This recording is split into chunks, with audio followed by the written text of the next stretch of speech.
Vegetarianism is becoming more and more well known and socially acceptable. The media is beginning to portray vegetarianism as a healthy, compassionate lifestyle, but in reality it is neither healthy nor ethical.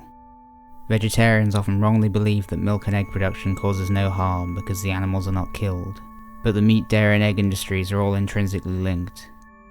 The dairy industry kills baby calves for veal because they cannot be exploited for milk, and in the egg industry baby chicks are suffocated or ground up alive because they do not produce eggs.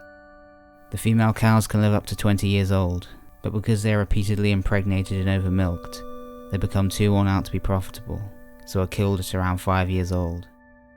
Chickens can live up to 8 years old, but because of the stress that is put on their body from producing so many eggs, they are killed at around 1 to 2 years old.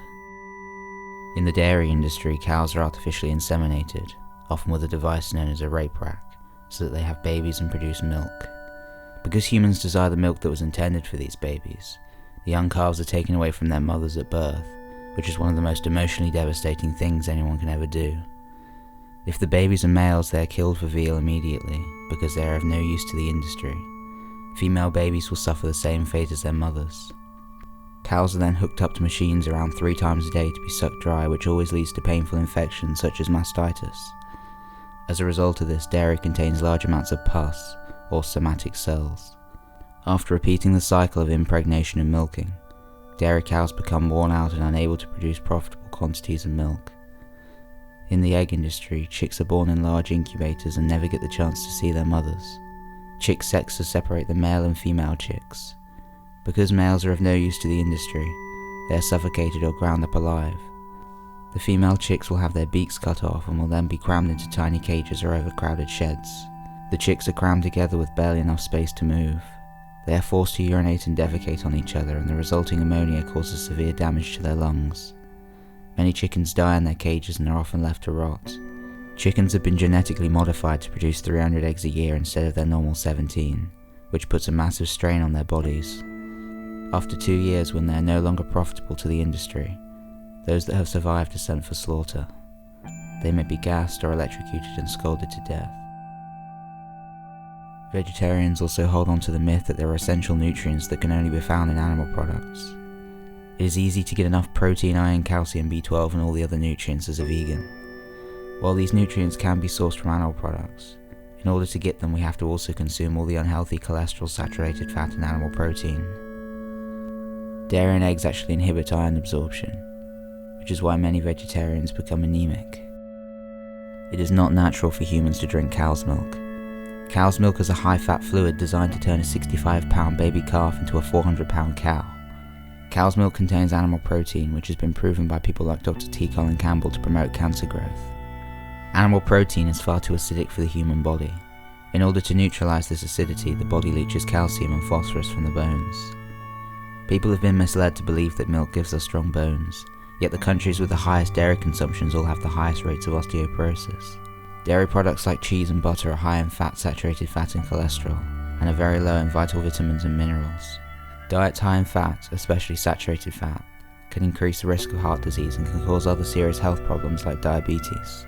Because cows suffer from a number of infections like mastitis, dairy contains a considerable quantity of pus. A glass of milk will contain around 90 to 135 million somatic pus cells. Dairy also contains bovine growth hormones, which have been linked to obesity and cancer. It also contains antibiotics and contaminants like blood and feces. Cow's milk also contains casomorphins, a form of morphine which is highly addictive. The egg industry has misled us to believe that eggs are nutritious health foods that are essential for the human body, although it is actually illegal to advertise eggs as healthy or safe. Eggs are high in fat, saturated fat and cholesterol, which will increase the risk of heart disease and can cause other serious health problems like diabetes. Eggs actually have over 3 times more cholesterol than a steak. Because of their naturally occurring salmonella, eggs are unsafe for human consumption, and it's estimated that more than 140,000 people a year are affected by salmonella poisoning. Eggs have been marketed as a healthy source of protein, but animal protein is far too acidic for the human body and has been associated with cancer, diabetes and kidney disease. They have also been advertised as the perfect source of iron, but a 50-gram egg contains only 0.6 milligrams of iron, which is considerably low compared to healthier plant-based alternatives like beans, nuts, seeds and greens. Many vegetarians try to justify their actions with meaningless phrases like free range, but these are simply marketing slogans created to help people feel good about their bad habits whilst making money out of their ignorance and misguided compassion. There is no real legal definition for free range other than the fact that the hens aren't kept in cages, but in the crowded warehouses of free range facilities there's no such thing as a happy egg. And people seem to think it's okay to steal eggs from backyard hens, but this is wrong for a number of reasons. Firstly, the hen has been commodified, meaning she's only really there because we want to take her eggs. Hens are often purchased from breeders in the egg industry who are responsible for killing over 280 million male chicks a year. And in their natural state, hens only lay eggs until they have a full nest. At this point they would naturally stop laying eggs and start nesting. Humans disrupt this natural process by constantly removing the eggs, therefore constantly encouraging the chickens to lay more eggs to fill their nest. It takes a lot of effort to lay an egg, and every egg involves a massive loss of calcium from the hen to make the shell. This serious calcium deficiency can lead to diseases and painful death. One of the ways a hen can replace this calcium loss is by eating her own eggs, which is normally discouraged because we want them for ourselves.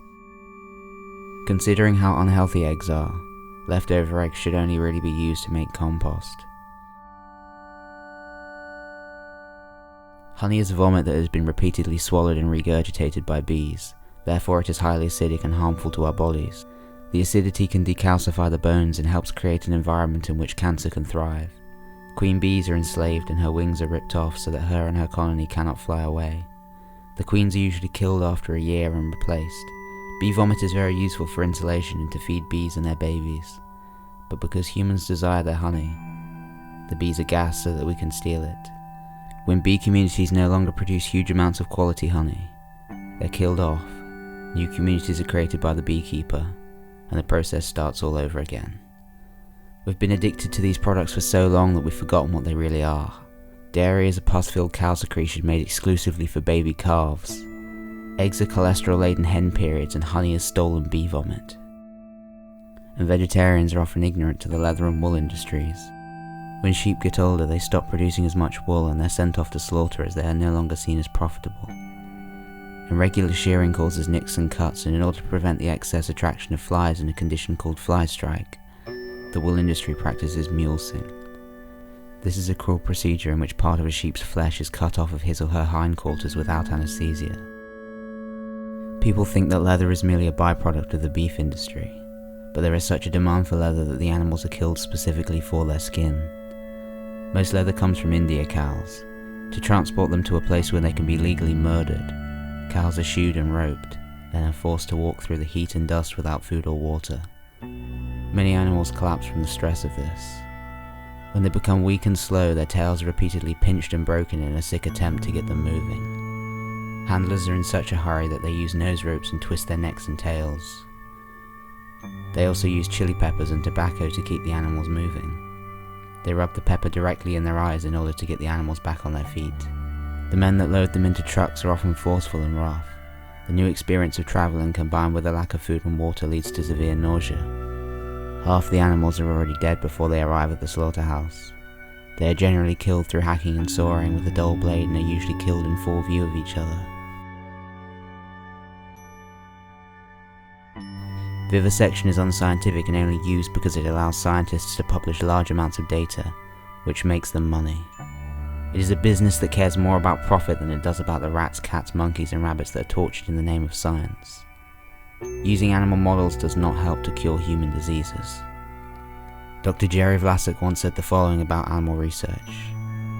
I was told that I could make a name for myself if I published papers and experimented on animals. And I was told that universities were given lots of money by the government as long as they continued to do experiments on animals. Being the naive young doctor and wanting to follow the lead of others, I did a year of vivisection and visited animal labs throughout the country. What I learned and what I saw with my own eyes was mind-boggling. I learned that 85% of all the data gathered from animal experiments was literally thrown away because it was no use to anyone, human or non-human. Never even published. Much less used to help people. Almost all of the remainder of this data was never found useful for human healthcare. And that 1 to 2% of data that was possibly one day maybe going to be useful in helping people That data could have been obtained more accurately and cheaply using modern progressive non-animal methods. Then I learned that the way that universities get grant money isn't by coming up with the best and most scientific research methods, but by continuing to use animals as a model because of the billions of dollars made in the vivisection industry. Animal agriculture is responsible for up to 51% of global carbon emissions compared to the 13% of all global transportation. It uses a third of the Earth's fresh water, up to 45% of the Earth's land, is responsible for 91% of Amazon rainforest destruction, with 1 to 2 acres being cleared every second. It is also the leading cause of species extinction, ocean dead zones, and habitat destruction. And this includes eggs and dairy. Almost 1 billion people in the world don't have enough food or clean water. The food that they could eat is being fed to billions of animals raised for meat, dairy, and eggs. Farming animals like dairy cows and hens also uses massive amounts of water. By choosing vegan, we have the choice every day to save over 1,100 gallons of water, 45 pounds of grain, 30 square feet of forested land, 20 pounds of CO2, and one animal's life, every single day. It's easy to go vegan overnight. Firstly, it helps to have done some research with some helpful videos, websites, and documentaries. Secondly, you just need to stop eating eggs, dairy, and other animal products and eat plant-based foods. Great recipes can include smoothies, oatmeal with fruit, sandwiches, pittas, wraps, pasta bakes, potato bakes, homemade potato wedges, salads, soups, curries, and chilies with rice. Then you can start looking for non-animal tested products. You don't need to throw away all of your old products, but look out for the many vegan brands and buy them when you next shop. Do the same with clothing. You don't need to use cow skin, wool, or fur to have really nice high-quality products. And you can find unlimited support online from vegan Facebook groups. There are so many activists who are happy to spend time helping you out with anything you're struggling with, so just ask. When progressing towards veganism, instead of trying vegetarianism, be vegan for a set period of time and you will feel healthier and realize that it is easier than you thought. If you want to help save the environment, the animals, those suffering in third world countries, and improve your health, vegetarianism won't help. Vegetarianism is for people who don't like the taste or texture of meat but still want to exploit animals. It is a flawed philosophy which supports the practices of grinding male chicks up alive, stealing cows from their mothers, mutilating bees, killing cows for their skin, ripping flesh off of sheep, and torturing animals for vanity. And even though vegetarians might be ignorant to these practices, they are still contributing to them. Good intentions mean nothing to the animals being tortured on a daily basis. Many people believe that vegetarianism is an important step for progressing towards veganism. But just remember that baby steps are for chicks and calves, not for humans who can easily go vegan overnight if they care enough to do so. And there comes a time when ignorance is no longer an excuse, so take action and make the change now. If you need help progressing to a vegan lifestyle, email me or add me on Skype. I can help you overcome any obstacles you're facing.